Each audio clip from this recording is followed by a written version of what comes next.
I just found out that it's been, 6 months since I made a movie review? And I think it's high time for another one. If only it were for a better movie, though. Damn it, Australia! Why don't we have the Lego Batman movie yet? 2 months! 2 freaking months! And it's still not in theaters. Whatever. Now, the movie I recently saw is nothing special. I could just leave it at that, but that's no fun for me, and it's no fun for you guys either. The Boss Baby is the newest production by DreamWorks Animation and is presented by 20th Century Fox. So for the sake of keeping this video on YouTube, I'm going to refrain from using any clips from...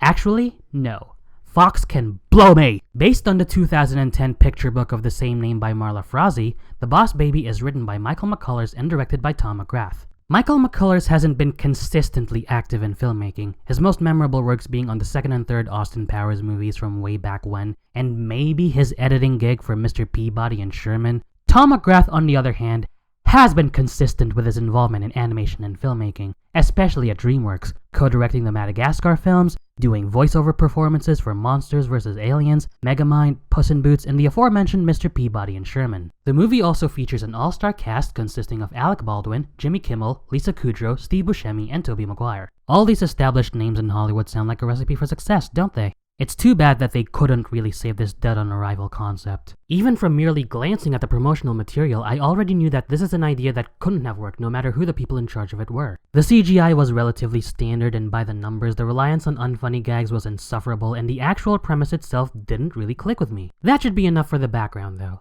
On to the movie proper. Spoiler warning, obviously. Timothy Leslie Templeton Leslie is a happy-go-lucky, adventurous, and imaginative 7-year-old boy who lives a carefree and joyful life with his mother and father, Janice and Ted, voiced respectively by Lisa Kudrow and Jimmy Kimmel. Tim's life takes a turn for the bizarre when his parents adopt a highly sophisticated business suit-wearing baby into their family. When I say bizarre, holy hell, we are tripping balls up in this bitch! Tim is of course jealous about the newest bundle of joy, who simply goes by the Boss Baby, how original, except not really, getting all the attention from his parents and even comes to blows with the baby on numerous occasions. But as the story unfolds, there's more to the Boss Baby, played by Alec Baldwin, than he lets on, and Tim is entangled in a greater scale scheme that could ultimately decide the forward progress of the human race. I might make the movie sound exciting, but believe me when I tell you that it's not. This is more or less the same setup we've seen in many other superior animated CGI films. A protagonist leading a happy and non-problematic life, a second protagonist entering the story and disrupting the status quo to an earth-shaking magnitude, which comprises a majority of the conflict, a journey that leads to them growing together and as individuals, and a resolution where they coexist in harmony. Check, check, check, check, checkity check, check. Been there, done that. I'm not really one for the overuse of a general premise as a criteria for my critique, but this movie does nothing new with its setup. There are scenes in this movie that you've seen elsewhere and done better in those other places, like Tim getting punished for a bit of chaos that he inadvertently caused. It is just going with emotions, which I have a hunch that the source material might also be guilty of. Feel free to confirm it in the comments section if you have read the picture book. I don't want this review to be overly negative, so I'll do my best to find a couple of things that can be salvaged. The music, I have to say, is pretty good. Then again, when you have acclaimed composer Hans Zimmer in charge of composition, it's going to be quality all the time, every time. BTW, Hans Zimmer is among my top 5 favorite film composers. I guess some of the animation was pretty good. Ironically, it's not the CGI that impresses me. As mentioned previously, it's pretty bland. No, it's the 2D animation of the film.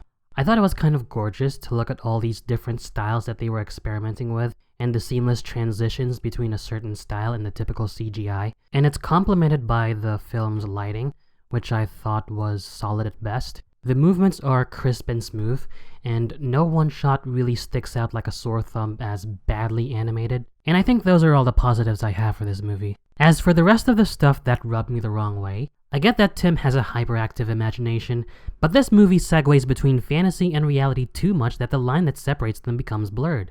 It doesn't do the nonsensical premise any justice. There's a running gag in the movie where Tim is woken up in the morning by his wizard-themed alarm clock, and he and the mechanical wizard engage in conversation as if the latter were a sentient being instead of an animatronic contraption. Most of the time, there's no change in art style during these conversations to tell us if this is for real or just Tim's imagination. And then there's an action sequence involving Tim and the Boss Baby, and a bunch of action genre staples like giant explosions, daring stunts, slow-mo, and what have you. And I'm telling myself, is this for real? Is all this actually happening? Or is it just Tim and Boss's childish imagination? Seriously, what the hell? These transitions between fantasy and reality happen so frequently that you're completely zoned out and you can't bring yourself to be invested in a movie, as hard enough a feat as that already is. This tonal schizophrenia also extends to the kind of appeal that the movie wants to have. There is some absurdly crass humor that is contradictory to the kid-oriented setup that it creates. I don't know if the boss baby is just channeling his inner Stewie Griffin, but some of the humor that the movie tries to go for is so jarring and clashes with its foundation. It's not to a severe degree, like that piece of shit Cat in the Hat movie, but it's still visible from a mile away. I most definitely do not appreciate the mental image of a newborn baby being probed up the ass with a pacifier. Did I mention that?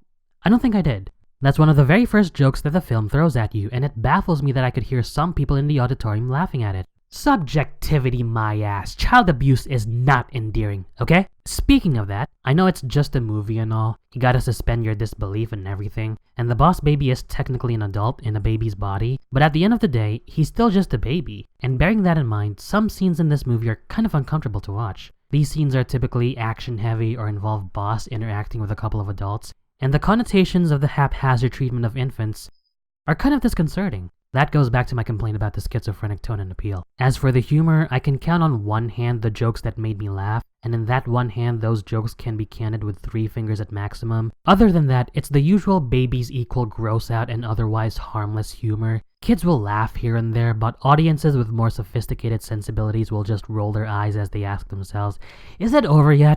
The voice acting talent, you can tell that they're just there for the sake of being there. You'll know without much effort that these performances are just phoned in. They got Alec Baldwin on board just because he's Alec Baldwin. Lisa Kudrow's there just because she's Lisa Kudrow. Jimmy Kimmel's there just because he's Jimmy Kimmel. You get the idea. The Boss Baby is not the worst that DreamWorks has to offer, but it's definitely not their most inspired or inspiring work. The derivative nature of the movie and the bipolarity of its tone and focus will catch the eye of even the most cursory observations, but will fly past most kids' heads. I'm gonna give The Boss Baby a 2 out of 5. I saw this movie with my family on Saturday, March 25th, so I saw this movie with my parents and my 2 younger sisters. They managed to invest themselves into the movie, but to my surprise, their opinions of it after it was over were quite tepid. They knew that it wasn't the best DreamWorks movie, not by a long shot, and they usually eat up anything that Hollywood craps out. Maybe part of it is because they're not as passionate about animation as I am. That's a reflection on what The Boss Baby ultimately is. If your expectations are very low and you're with your family, you can at the very least say that it's harmless. But otherwise, you can skip this movie. Just wait for Captain Underpants, or Cars 3, or The Smurfs. There, I said it. You can just wait for a frickin' Smurfs movie instead. How messed up is that? Phenomenally messed up.